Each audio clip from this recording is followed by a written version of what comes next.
Let's talk about what it's like to have COVID-19. Now, most of us by now probably already know someone that's had COVID-19, or you may have already had COVID-19 yourself. There's about 40 million cases out there so far in the U.S. since the pandemic started about 18 months ago. But I'm going to talk to you, walk you through my story with it, because I am just finally coming out of my 10-day isolation this morning. Yay.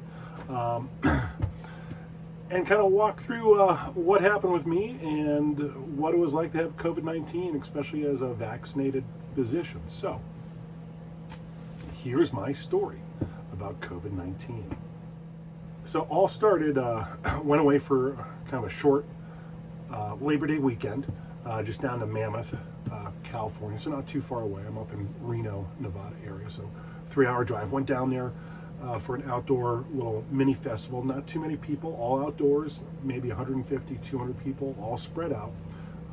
Followed all the local guidelines as far as always wear a mask indoors, because that's for California, Nevada. We're still under mask mandates, things like that. Went to the gym before I went down there, and unfortunately our gym is not as thorough about following mask mandates, but I wear a mask when I work out. And had a good time, came back up from Mammoth, had a little bit of a cough Tuesday while driving back up, and really just attributed that to the fact we've been having all these wildfires lately, and the air quality has been horrible, and everyone walking around probably has a dry, naggy cough, and just led it up to that. But got home Tuesday afternoon, Tuesday evening, and just kind of felt a little achy, a little bit of rundown. I thought, hey, maybe that was just going away, sleeping in a different bed, make up all the excuses. Tuesday night had what felt like a little bit of fever, felt a little warm when I went to bed, and didn't have the best sleep that night. Kind of woke up a couple times, felt really sweaty, threw the all the sheets off, then got cold, so put bundled back up, and kind of did that a couple times throughout the night. Woke up Wednesday and happened to have a home COVID test that had, because I was going to do some travel at the end of the month out of the country. But so I took one of these by Abbott, the Bionax Now test. So went through with the online proctor on that, negative Wednesday morning. But symptoms started to continue through the rest of the day on Wednesday. Just felt body aches, really run down, just really fatigued. A little bit more of a cough, a little bit more nasal congestion, more than I would have expected if I was going to blame this on wildfires or allergies. Wednesday night, just a horrible night sleeping. And I'm going to show some of my sleep tracking software, just so you get a sense of how much of an impact this had on sleep, which I think is really interesting from a kind of immune defense standpoint, because proper sleep and good quality sleep is really important for having a healthy immune system.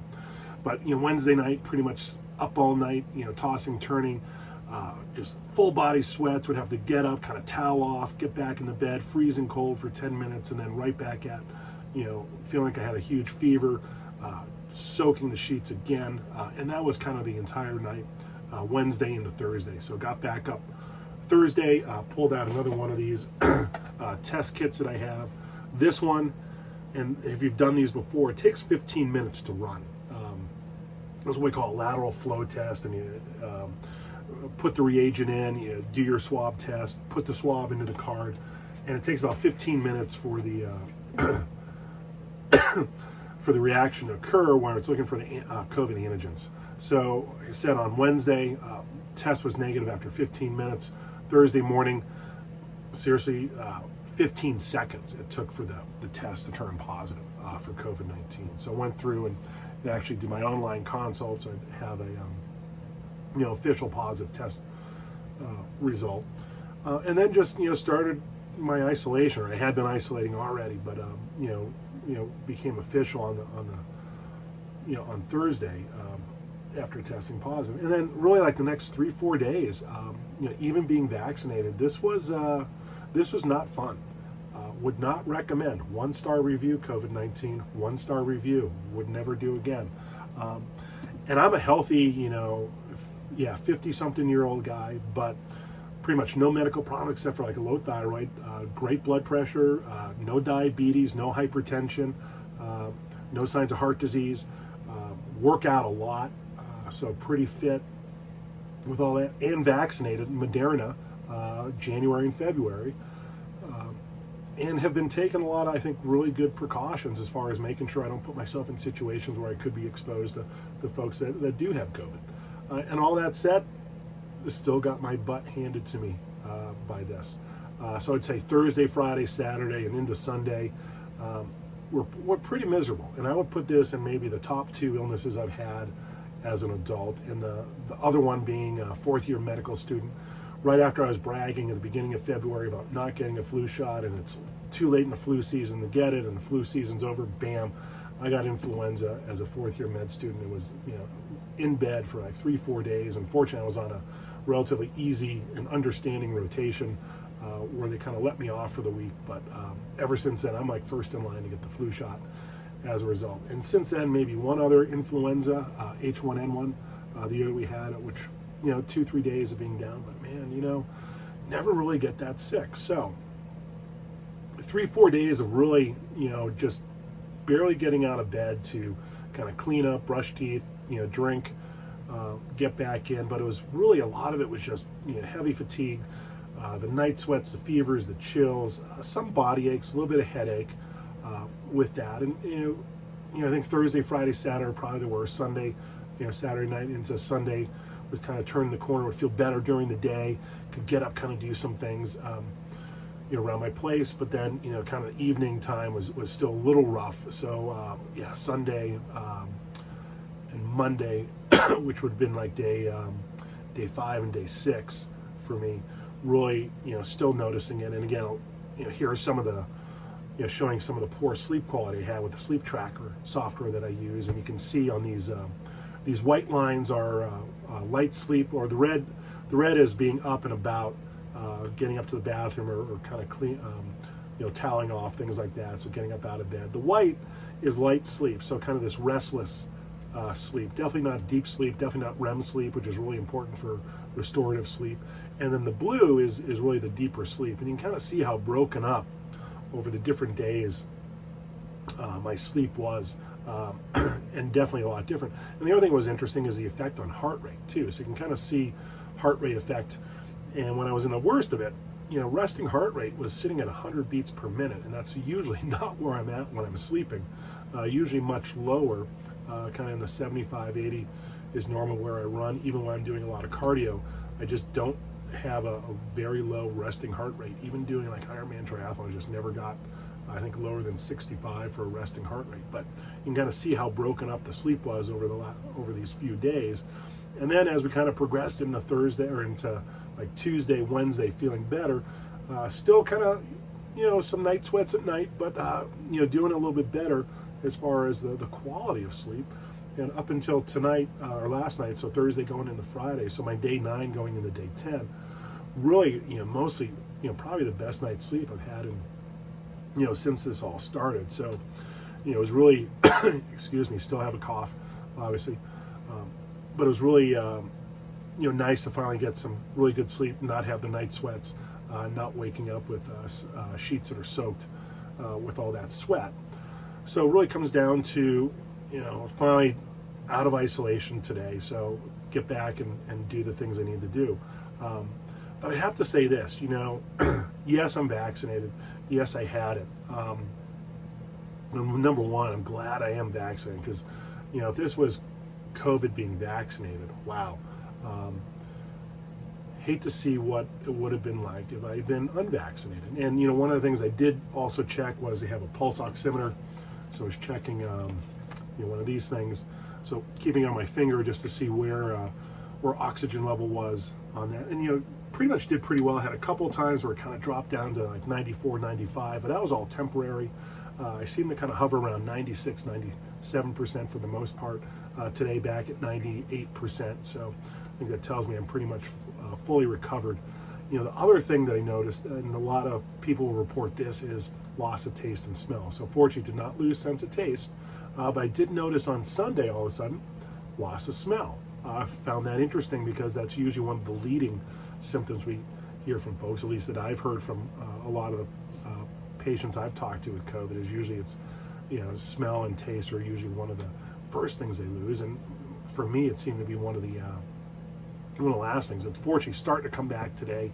I have a little jar of chopped garlic and some spicy mustard. So I'm every morning kind of going in there and kind of smelling to see if it's back. And today I could smell a little bit of the garlic, a little bit of the spicy mustard. So yay, that's coming back. And I think the other thing I'm still noticing a little bit of fatigue.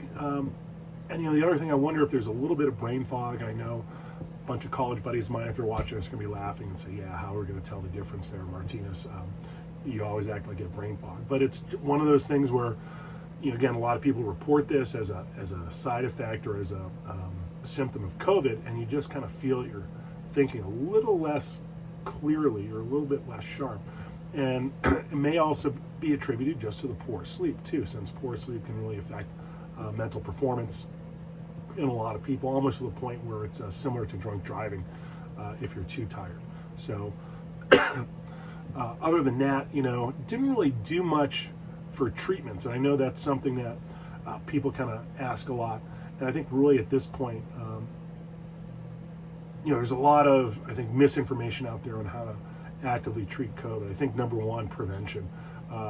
The vaccines work. I really truly believe I had a much milder case than I would have of COVID-19 than if I had been unvaccinated.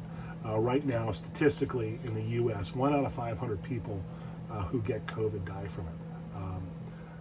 And that's a pretty significant number, 1 out of 500. And granted, it depends on what age group you are and your comorbidities and all that, but that's not a roll of the dice I think we should be taking lightly. Anything where there's that substantial risk that you could die.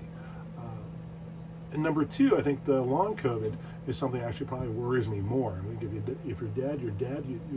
There's nothing you can do about it. But I think having long COVID and having issues where it's either pulmonary issues, where you're really short of breath on oxygen, neurologic issues that we're seeing with folks, and some of the other multi-inflammatory system or syndrome that we're seeing in post-COVID patients, I think those are the things that we also need to be concerned about. So really for treatment, plenty of fluid, tried to rest as much as I could. Obviously did my 10 days of isolation, so I wasn't spreading it to other people.